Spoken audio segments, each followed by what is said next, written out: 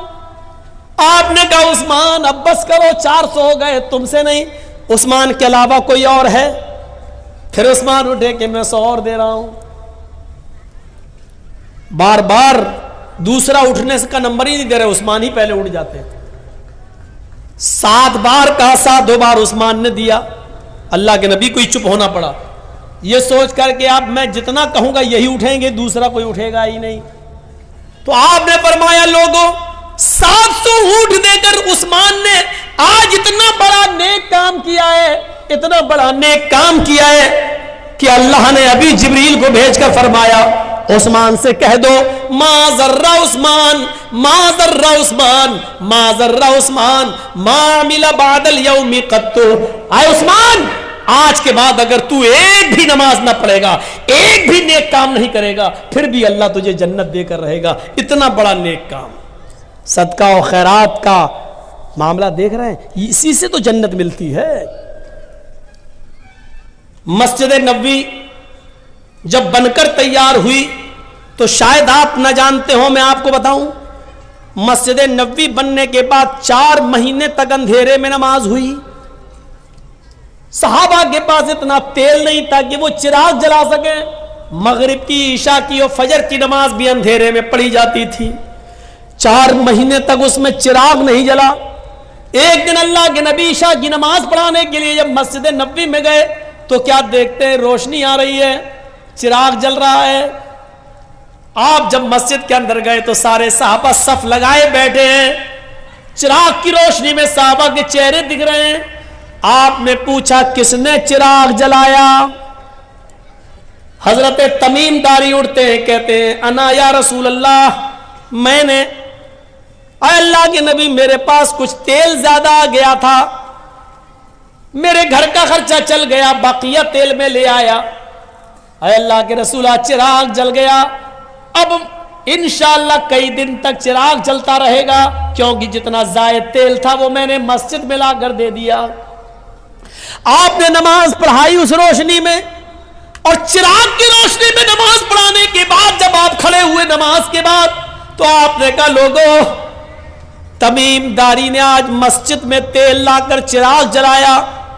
آج تمیم داری نے صرف اس مسجد کو روشن نہیں کیا, اس مسجد کو نہیں چمکایا, قد نورت الاسلام, آج تمیم داری نے پورا اسلام چمکا دیا ہے, آج پورے اسلام کو روشن کر دیا ہے, آج پورا اسلام جگمگا گیا ہے. ایک چراغ چلانے کی وجہ سے اللہ کے نبی نے کہا پورا اسلام جگمگا دیا ہے. غور کرو کہ آپ کے ہاں جو مسجد بن رہی ہے, جو صحن بچھ رہا ہے, جو لینٹر پڑ رہا ہے, اس میں اگر آپ تعاون دیتے ہیں تو کتنا بڑا ثواب ہوگا, کتنا بڑا کار خیر ہے.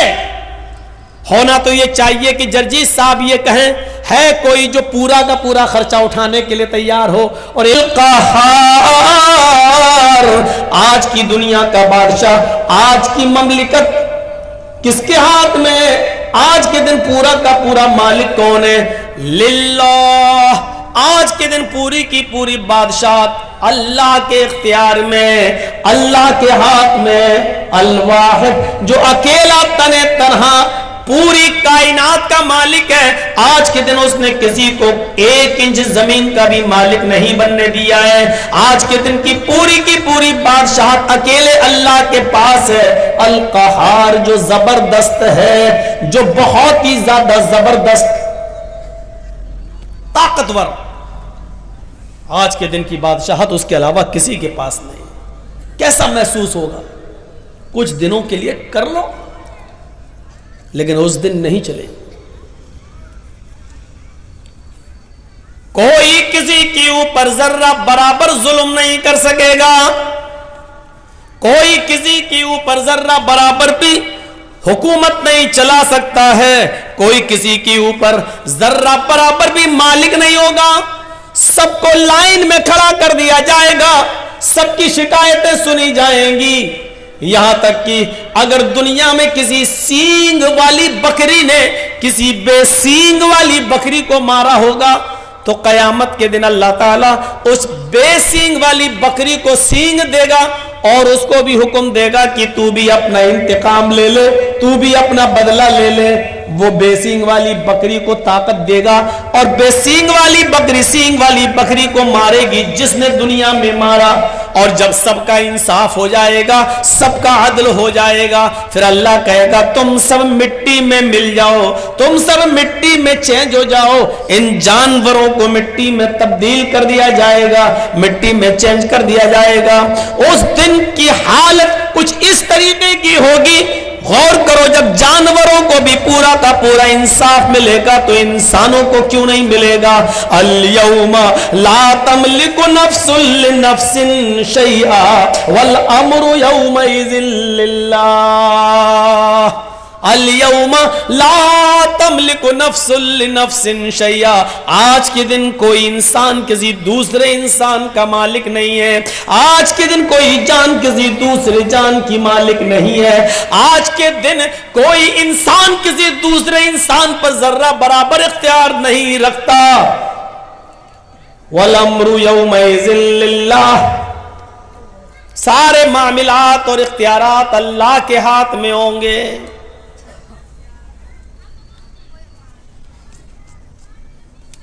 کشمیر کی سرزمین پر جن لوگوں نے 29-30 سال پہلے کشمیری پنڈتوں کو ان کے گھروں سے بے گھر کر کے ظلم و ستم کیے، وہ بھی لائن میں کھڑے ہوں گے. جنہوں نے گجرات میں اپنے ایک اشارے پر ہزاروں لوگوں کو مروا دیا ہوگا وہ بھی لائن میں کھڑے ہوں گے.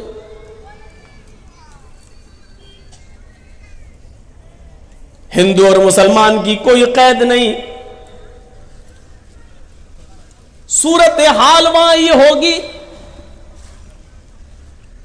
کہ دنیا کے اندر اگر کسی نے کسی کو قتل کیا ہوگا تو مرنے والا مقتول جس کو مارا گیا میدان محشر میں اپنے قاتل کو ڈھونڈے گا، تلاش کرے گا کہ میرا قاتل کہاں ہے، اور وہ تلاش کر لے گا.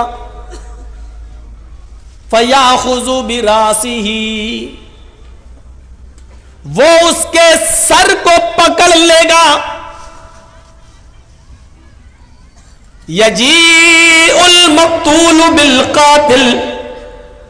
پھر وہ مقتول قاتل کا سر پکڑ کر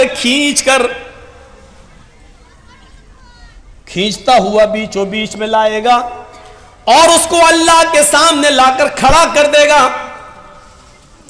اللہ اس مقتول سے جس کو دنیا میں مارا گیا پوچھے گا اس آدمی کو سر کے بال پکڑ کر کھینچ کر لائے ہو کیوں؟ وہ کہے گا الہ العالمین، اس کو میں کھینچ کر پکڑ کر لایا اور تیرے سامنے لا کر کھڑا کر دیا. سل ھذا لما قتلنی. آج تو اس آدمی سے سوال کر، آج تو اس سے پوچھ کہ اس نے دنیا میں مجھے کیوں مارا تھا، اس نے دنیا میں مجھے کیوں قتل کیا تھا. اے اللہ میرا قصور کیا تھا؟ میری بیوی بیوہ ہو گئی اس کا قصور کیا تھا؟ میرے بچے یتیم کر دیے گئے ان کا قصور کیا تھا؟ اس آدمی نے مجھے مارا، اس آدمی نے مجھے قتل کیا، میرے بچوں کو یتیم اور میری بیوی کو بیوہ کیا. اللہ مجھے آج تک ریزن پتہ نہ چلا، مجھے آج تک پتہ نہ چلا کہ اس نے مجھے کیوں مارا، کیوں قتل کیا. اے اللہ پوچھ اس سے کہ اس نے مجھے کیوں مارا. مقتول قاتل کو تلاش کر لے گا، کوئی بچے گا نہیں. آپ کا علاقہ تو کلیا چک سے چلے جائیے اور موجم پور تک بڑا مشہور ہے مار دھاڑ میں. یہاں شاید گاجر اور مولی کی قیمت انسان کی جان کی قیمت سے زیادہ ہے. پچھلے مہینے شری رام پور میں پروگرام تھا میرا، یہی شری رام پور میں، اور جس دن جلسہ تھا اسی دن پتہ چلا کہ وہ ہاڑو چک علاقے کے 1-2 لوگوں کو قتل کر دیا گیا. ایک تو موقع واردات پہ مر گیا اور دوسرا ہاسپٹل جانے کے بعد اس کا انتقال ہوا. یہ صورت ہے. فرمایا قیامت کے دن مقتول اپنے قاتل کو ڈھونڈ لے گا اور اس کے سر کے بال پکڑ کر لائے گا اور اللہ کے سامنے پیش کر کے کہے گا سلم قتلنی سل ھذا لم قتلنی، اس سے پوچھ کہ اس نے دنیا میں مجھے کیوں مارا تھا. پورا کا پورا بدلہ اور پورا کا پورا انتقام قیامت کے دن ہی ملے گا. دنیا میں کوئی عدالت ایسی نہیں ہے جو انسان کو اس کے اچھائیوں کا پورا پورا بدلہ دے دے اور اس کی برائیوں کی پوری پوری سزا دے دے. دنیا میں کوئی عدالت ایسی نہیں ہے.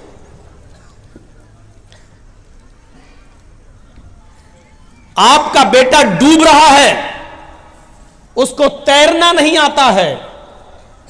جرجیت صاحب تیرنا جانتے ہیں. دریا کے کنارے باپ رو رہا میرا بیٹا ڈوب رہا ہے، کوئی ہے بچاؤ. جرجیت صاحب نے چھلانگ لگائی، تیرتے ہوئے گئے اور اس کے بیٹے کو پکڑ لیا اور تیرتے ہوئے آئے اور اس کو نکال دیا. اس کا پیٹ ویٹ دبا کر پانی نکالا اور کسی طریقے سے اس کی جان بچ گئی. مجھے انعام لڑکے کا باپ انعام دے رہا ہے. کتنا انعام دے گا؟ کتنا انعام دے گا لڑکے کا باپ؟ 10,000 20,000 50,000 1 لاکھ. زیادہ امیر ہوا تو 5 لاکھ، اس سے زیادہ امیر ہوا تو 10 لاکھ. لیکن کیا اس کے بچے کی جان بچانے کی قیمت 10 لاکھ ہے؟ کیا اس آدمی نے، اس بچے کے باپ نے مجھے پوری کی پوری قیمت دے دی؟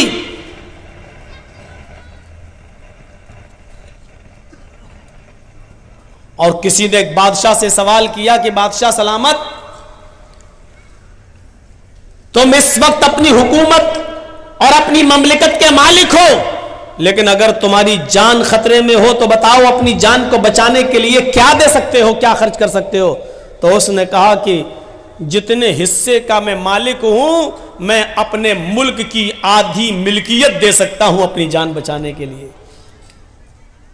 اس نے پوچھا کہ اگر آپ کی جان کے بدلے میں پورا ملک مانگے تو بادشاہ نے کہا کہ اگر میری جان زیادہ ہی خطرے میں ہے تو پورا ملک دے دوں گا اور اپنی جان بچا لوں گا. پورے ملک، پورے کنٹری کی بادشاہت دینے کے لیے آدمی تیار ہو سکتا ہے اور اپنی جان بچانے کے لیے. کیا جرجیت صاحب نے تیر کر آپ کے بیٹے کو بچایا اور آپ نے 10 لاکھ 20 لاکھ کا انعام دے دیا تو کیا آپ نے پورا بدلہ دے دیا؟ کیا جان بچانے کی پوری قیمت دے دی؟ نہیں.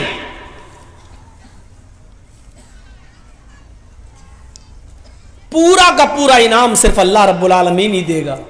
کسی کی جان بچانے کی نیکی کتنی بڑی ہے، کسی کو تم نے بچایا ہے کتنا بڑا نیک کام کیا ہے، اس کی قیمت اور اس کا صحیح بدلہ قیامت کے دن اللہ رب العالمین ہمیں دے گا.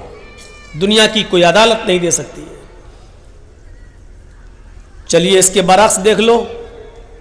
جرجیت صاحب نے ایک آدمی کا قتل کیا، پکڑے گئے، کورٹ میں جرم ثابت ہو گیا، عدالت کیا سزا سنائے گی؟